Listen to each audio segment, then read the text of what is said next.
नमस्ते दोस्तों, कैसे हैं आप सब। लेकर हाजिर हूँ फिर से अपने चैनल पर किचन और घर के बहुत सारे टिप्स एंड ट्रिक्स जो आपके बहुत सारे काम आएंगे, आपके काम को आसान भी बनाएंगे। तो ये वीडियो भी आप अपने फ्रेंड्स और फैमिली में शेयर जरूर करिएगा। तो चलिए देखते हैं हमारी आज की सबसे पहली टिप। हमारी आज की जो सबसे पहली टिप है दोस्तों, रोटियों को लेकर है। कभी कभी ऐसा होता है किसी भी मौसम में जब हम रोटियों को बना कर रखते हैं तो ये रोटियां थोड़ी सी हमें कड़क सी नजर आती हैं। हम कितना भी इनको ढक कर रखते हैं, ऐसे टाइम पर जब रोटी आपकी सूखने लगे तब आप रोटी के साथ कैसरोल में अदरक का एक छोटा सा टुकड़ा रख दीजिए। अदरक का टुकड़ा जो होगा वो हमारी रोटियों को नमी देगा, रोटियों को सूखने से बचाएगा। अब रोटियां कितनी भी देर तक स्टोर रहेंगी, रोटी बिल्कुल भी खराब नहीं होगी। होप करती हूँ ये टिप आपको पसंद आई होगी। और हाँ दोस्तों, आप मेरी वीडियो को कहाँ से देख रहे हैं कमेंट करना बिल्कुल भी मत भूलिएगा। दूसरी टिप है हमारी कढ़ी को खट्टा बनाने को लेकर। सर्दियों में जैसा कि आपको पता है कि दही जल्दी खट्टी नहीं होती है और खट्टी दही के बिना कढ़ी का मजा नहीं आता। अगर आपने नॉर्मल दही से कढ़ी बनाने की सोच ही ली है तो आप कढ़ी को थोड़ा सा पतला करके इसको थोड़ी ज्यादा देर तक पकाइए। लगातार पकाएंगे, जैसे अगर आप कढ़ी को 30 मिनट पकाते हैं तो सर्दी में आप इसे कम से कम 50 मिनट तक पकाइए। धीमी धीमी पकती हुई जो कढ़ी होती है एकदम सिम फ्लेम पर, वो ऑटोमेटिक खट्टी हो जाती है। इसमें आप बेसन की मात्रा कम रखें, दही की मात्रा ज्यादा रखें, तो आप देखेंगे ज्यादा देर पकाने की वजह से, दही को गर्माहट देने की वजह से कढ़ी हमारी बहुत ही ज्यादा खट्टी होती है और बहुत ज्यादा टेस्टी भी बनती है। तो सर्दियों में इसी तरीके से कढ़ी बनाकर जरूर देखिएगा। नेक्स्ट ट्रिक है पिस्ता को लेकर। पिस्ता हम सभी घर में खाते हैं, सर्दियों के दिन में इसका इस्तेमाल थोड़ा ज्यादा ही होता है।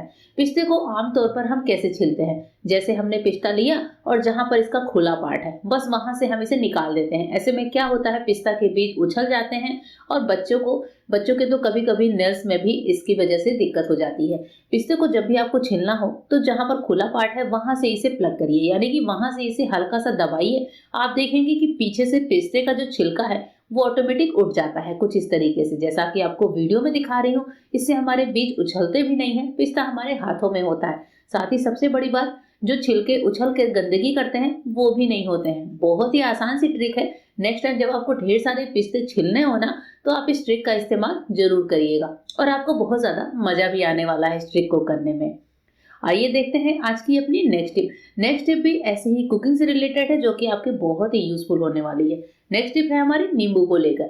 नींबू का इस्तेमाल हम सब खूब करते हैं, चाहे कोई सा भी मौसम हो। आपको पता ही होगा दोस्तों कि नींबू का इस्तेमाल हम अक्सर क्लीनिंग के कामों में भी करते हैं। तो जब आपको नींबू का इस्तेमाल क्लीनिंग में या फिर कुकिंग में कहीं पर भी करना हो तो नींबू में करिए एक छोटा सा उपाय। नींबू में इस तरह से लगाइए कट, और हमारे जो स्प्रे बॉटल्स होते हैं उनको अच्छे से वॉश कर लीजिए। और ये जो पाइप है इसको मैं हटा देती हूँ। स्प्रे बॉटल का ये जो हिस्सा है, ऊपर वाला स्प्रे होता है, इसको नींबू में इस तरीके से फिट कर लीजिए।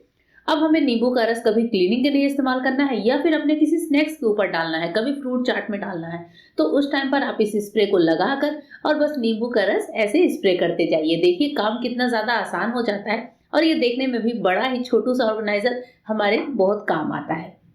तो इस तरीके से नींबू में छोटा सा स्प्रे पंप आपके बहुत सारे काम को आसान बनाएगा और इसे आप उठाकर फ्रिज में भी रख सकते हैं, है ना दोस्तों। कमाल का आइडिया। आइए देखते हैं आज की नेक्स्ट टिप। नेक्स्ट टिप है, कभी कभी जब हमारे हाथ जल जाते हैं, जैसे मेरे भी हाथों पे गरम तेल के छींटे पड़ गए जब मैं 2 दिन पहले पूड़ियां बना रही थी। तो कभी कभी क्या होता है कि घर में भीड़ बहुत होती है, गेस्ट होते हैं, हमारा दिमाग काम नहीं करता कि ऐसे टाइम पर हम क्या करें। पर जब भी आपके हाथ जले तो मैं आपको 3 अलग अलग ट्रिक बताऊंगी कि जब भी कभी हाथ आपके जल जाए तो हाथ पे आपके झलके ना पड़े, निशान ना पड़े, ऐसे टाइम पर हमें क्या करना चाहिए। सबसे पहला जो उपाय होता है वो होता है कोलगेट का। कोलगेट का पेस्ट जो होता है, जलने के तुरंत बाद अगर लगाया जाए तो ये हमारे हाथों में फफोले नहीं पड़ने देता। पेस्ट को लेकर आपको जले हुए पार्ट पर इस तरह से अच्छे से पेस्ट से कवर कर देना है। ये पेस्ट हमारे जले हुए पार्ट को ठंडा तो करेगा ही, साथ ही फफोलों से बचाएगा, हाथों में किसी तरह का इन्फेक्शन नहीं होगा, कोई दाग नहीं होगा। उसके बाद से जो दूसरी चीज मैं आपको बता रही हूँ, बहुत ही ट्रेडिशनल तरीका है नारियल के तेल का। हमारी दादी नानी बहुत यूज किया करती थी। थोड़ा सा नारियल का तेल लेना है और जले हुए दागों पर आपको लगाना है। इससे हमारी स्किन में जो काले निशान हो जाते हैं जलने के बाद, वो बिल्कुल भी नहीं पड़ते। साथ ही स्किन में कोई इन्फेक्शन नहीं होता, फफोले भी नहीं पड़ते। तो नारियल का तेल हमारी स्किन को ठंडा भी रखता है। तीसरा जो उपाय आप कर सकते हैं वो है डीओ का। जलने के तुरंत बाद अगर आप अपने स्किन पर डीओ का इस्तेमाल कर लें तो डीओ हमारी स्किन को ठंडा कर देगा, हमें जलन नहीं होगी, साथ ही स्किन भी हमारी काली नहीं पड़ती है। और फफोले भी नहीं पड़ते हैं। तो आप देख रहे हैं कि मैंने तीनों चीज़ों का इस्तेमाल बताया है। आप इन तीनों में से कोई सा भी तरीका जलने के बाद इस्तेमाल कर सकते हैं। होप करती हूँ ये टिप भी आपको पसंद आई होगी। नेक्स्ट टिप है दोस्तों मलाई से मक्खन बनाने को लेकर। जब भी हम मलाई से मक्खन और फिर घी निकालते हैं, तो अगर आपको दानेदार घी चाहिए तो एक छोटी सी ट्रिक फॉलो करिएगा।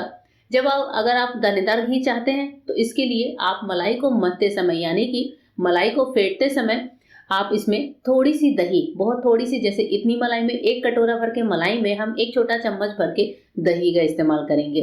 दही ले लीजिए और दही के साथ अपनी मलाई को फेंट लीजिए। इस तरह से दही के साथ जब हम मलाई को फेंटते हैं तो मक्खन भी अच्छा बनता है, साथ ही इसमें से घी जो निकलता है वो दानेदार होता है और काफी ज्यादा टाइम तक घी में से कोई अलग सी स्मेल भी नहीं आती है। घी को आप स्टोर करके भी रख सकते हैं। नेक्स्ट टिप हमारी कौन सी है, वो है गुड़ को लेकर। जब कभी हम सर्दियों के दिन में गुड़ का इस्तेमाल करते हैं, आजकल मार्केट में बहुत तरह के गुड़ आ गए हैं और इन्हें पहचानना मुश्किल हो जाता है कि कौन सा असली है कौन सा नकली है। तो गुड़ का एग्जामिनेशन करने के लिए यहाँ पर मैं आपको 2 से 3 तरीके बताऊंगी। गुड़ ले लीजिए, गुड़ का एक छोटा सा टुकड़ा कट कर लीजिए, इसको डाल दीजिए आप पानी में। गुड़ को पानी में डालने के बाद दोस्तों अगर इसे टच करते ही ये बिल्कुल ही लिक्विड सा होने लगे, अगर जैसे आपको वीडियो में दिख रहा है बिल्कुल ही लिक्विडाइज हो जाए, तो समझिए गुड़ असली है। अगर गुड़ थोड़ा सा कड़क सा हो जाए, इसको जो है ये एकदम कड़क सा रहे, पानी में जल्दी घुले नहीं, तो यानी कि गुड़ हमारा नकली है। तो ऐसे गुड़ का इस्तेमाल करने से बचना चाहिए। पानी में आप देख रहे हैं गुड़ पूरा घुलनशील सा है, पानी का कलर चेंज हो गया है, इट मीन्स गुड़ हमारा बहुत ही ज्यादा प्योर है। ऐसे गुड़ का इस्तेमाल आप पूरे साल कर सकते हैं।